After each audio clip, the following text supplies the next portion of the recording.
Erumeli Kanamala അട്ടിവളവിൽ അയ്യപ്പന്മാരുടെ bus അപകടത്തിൽപ്പെട്ടു. ശബരിമലയിലേക്ക് പോയ bus നിയന്ത്രണം തെറ്റി മറിയുകയായിരുന്നു. ബസ്സിനടിയിൽ ആളുകൾ കുടുങ്ങിക്കിടക്കുന്നൊക്കെയാണ്. ഒരാൾ മരിച്ചതായും വിവരമുണ്ട്. വലിയ അപകടമാണ്. ഗോകുൽ രമേശ് ആയിരുന്നു. ഗോകുൽ, എന്താണ് നിലവിലെ വിവരങ്ങൾ?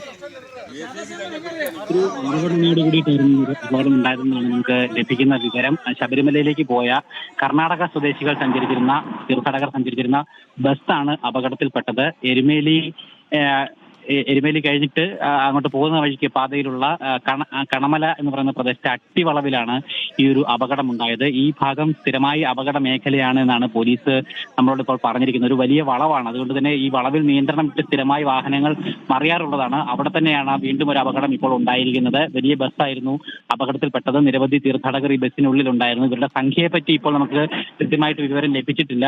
ഈ അപകടം ഉണ്ടായ സമയത്ത് തന്നെ അവിടെ ഉണ്ടായിരുന്ന മറ്റ് സുരക്ഷാ ഉദ്യോഗസ്ഥർ, പോലീസിന്റെയും അതോടൊപ്പം തന്നെ ഫയർഫോഴ്സിന്റെയും ഒക്കെ തന്നെ ഉദ്യോഗസ്ഥർ എത്തിക്കൊണ്ടാണ് രക്ഷാപ്രവർത്തനം ഇപ്പോൾ നടത്തിക്കൊണ്ടിരിക്കുന്നത്. ഒരു നിരവധി ആളുകളെ ഇപ്പോൾ ആശുപത്രിയിലേക്ക് മാറ്റിയിട്ടുണ്ട് പരിക്കേറ്റ്.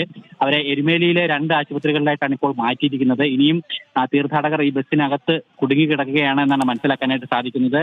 അവരെ കൂടെ പുറത്തെടുക്കുന്നതിന് വേണ്ടിയിട്ടുള്ള രക്ഷാപ്രവർത്തന നടപടികളാണ് ഇപ്പോൾ പുരോഗമിച്ചുകൊണ്ടിരിക്കുന്നത്. അതോടൊപ്പം തന്നെ ബസ് നിയന്ത്രണം തെറ്റി മറിഞ്ഞിരിക്കുകയാണ്. ആ ബസ് അവിടെ നിന്നും നിവർത്തി മാറ്റുന്നതിനുള്ള നടപടികളും ഇപ്പോൾ സ്വീകരിച്ചു വരികയാണ്. ട്രക്ക് അടക്കമുള്ള ഇത് കൊണ്ടുവന്നുകൊണ്ട്, അല്ലെങ്കിൽ ഫയർഫോഴ്സിന്റെ ട്രക്ക് ഉൾപ്പെടെ കൊണ്ടുവന്നുകൊണ്ട് ബസ് നേരെയാക്കി ബാക്കി പ്രവർത്തനങ്ങൾ നടത്താൻ വേണ്ടിയിട്ടുള്ള ശ്രമങ്ങളാണ് ഇപ്പോൾ നടന്നുകൊണ്ടിരിക്കുന്നത്. അതിനിടെ ഒരു തീർത്ഥാടകൻ മരിച്ചതായിട്ടുള്ള വിവരങ്ങളും പുറത്തു വരുന്നുണ്ട്.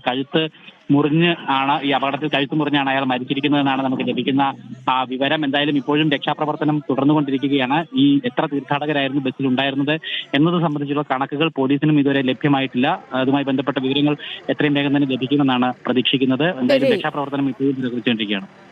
ശരി ഗോകുൽ, അതുമായി ബന്ധപ്പെട്ട അപ്ഡേറ്റുകളിലേക്ക് വീണ്ടും വരാം. വലിയ അപകടമാണ് സംഭവിച്ചിരിക്കുന്നത്. തീർത്ഥാടകരുടെ എണ്ണം സംബന്ധിച്ചുള്ള കൃത്യതയൊന്നും വന്നിട്ടില്ല.